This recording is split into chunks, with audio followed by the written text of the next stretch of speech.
Morning guys, welcome to UK Build Mods episode 2. This is for the bonnet conversion that we're going to be doing. We're going to take an X5 bonnet off a 2002 and we're going to add it onto a 2002 E46. It will be the centre sections, so what we're going to do is deskin the X5 bonnet, deskin the E46 bonnet and merge the two. Basically we're doing it just because it's something different. There will be some bodywork involved in this video. A lot of it's done on photos because, to be honest, I forgot. But we'll get on with it and I'll try and guide you through it on the way. Cheers. So this is the bonnet in question. This is once we've taken it up to the point where it now needs its final prime. As you can see, these are the X5 bonnet vents. So what we did is we took it from here, and you'll kind of see it from the photos of having cut up the X5 bonnet. So all that's left of the original E46 bonnet is this section here, slightly around the front, bottom grille section, and then obviously back up the other side. All right, we'll show you how we got done. Cheers.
Alright guys, so today we're going to be doing some filler work on the bonnet.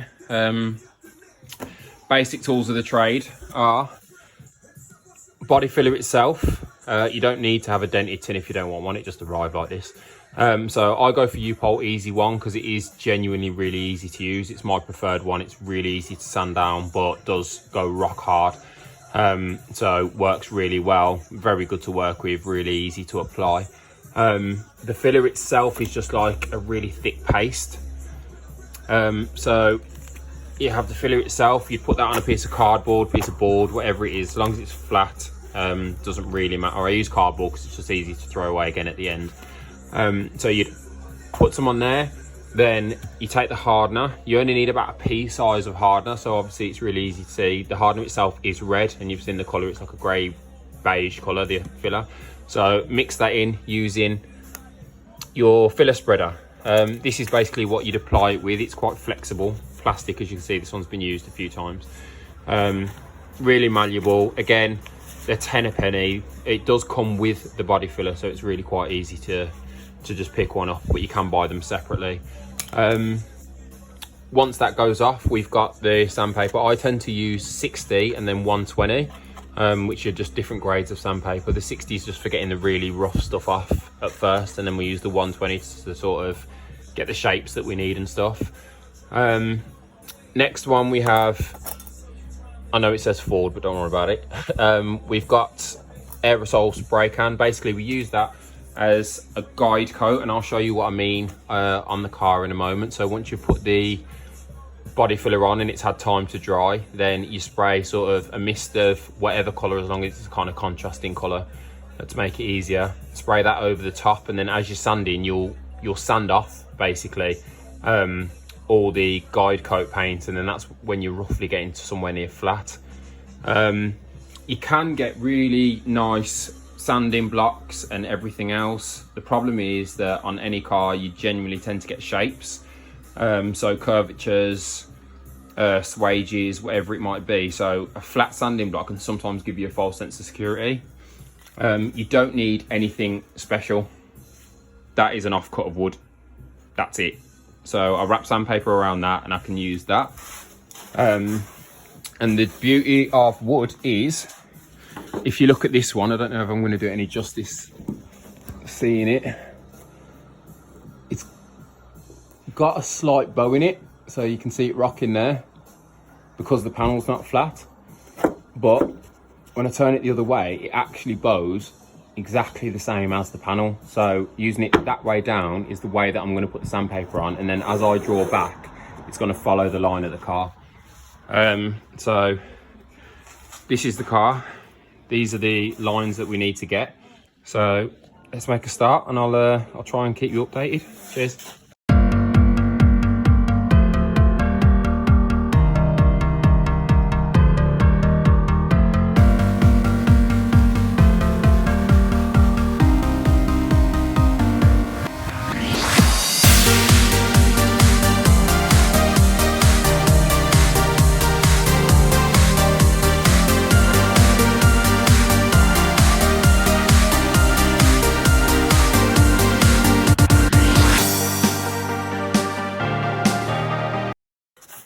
Alright, so we've done a little bit of sanding just to kind of give you the idea of how this all works. So we've sanded the top, we've followed our lines, and we've done what I said to do in the beginning, which was to just use the same block, use a block with the same profile.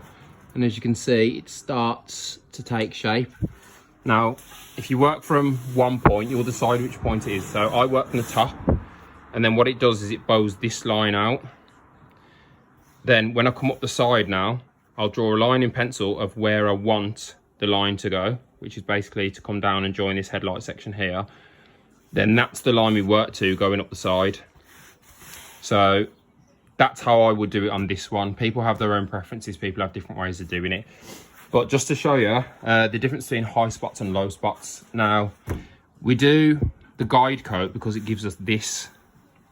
So what this does is, as the block passes over, you've got the sandpaper attached to it. Because the block is flat, which I changed to a flat block. I know I showed you the bowed one, but for this section it was a flat one. What it does is, the low parts of the filler, the block can't reach because it's flat. So you keep sanding to get rid of those. But just obviously bear in mind, you sand too far, you get rid of them all, and the whole thing might be too low. That's what the block can't do. That's where it's down to you to be able to say, right, that's the height that I want this to work at. On the exact opposite, that's what you get for low spots. This is what you get for high spots. So this whole bonnet has had the skin cut off it, and then a new X5 skin fitted to it. So the amount of welding that's gone into this means that you get slight warps in because it's such thin steel. So that there is where the body begins to expose itself, because it's warped and it's created like a bit of a hump sort of thing. So what I'll do is I'll tap that down, and bearing in mind, when you tap steel, you tap it there, but it goes all the way out to here sort of thing, because obviously it doesn't just pinpoint in one place. So it'll tap around. You can do it ever so slightly. Don't whack it because you'll crack all the filler and then you've got to start again. So I'll tap that down. Once that's tapped down, I'll apply another coat of filler, obviously then, to get rid of the dent that will leave. And then we'll just carry on the process. If you think that this process is 10 minutes, don't bother starting.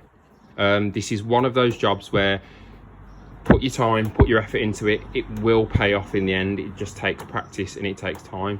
I'm showing you how to do it all by hand, because to get all the machinery and everything else can get expensive. I mean, a compressor, I've got compressors. There's one there, there's another one in the back of here as well. I've got all the air tools to do it, but I want to show you how to do it just on an absolute budget, on your drive, in your garage, or wherever it is. If you did notice though, during the time-lapse video, I do use a vacuum periodically just to get rid of the dust. It is a messy job. The earlier you are during your let's say career, when your skills are at their lower set, you end up using a lot of filler, therefore create a lot of dust, sanding it back off.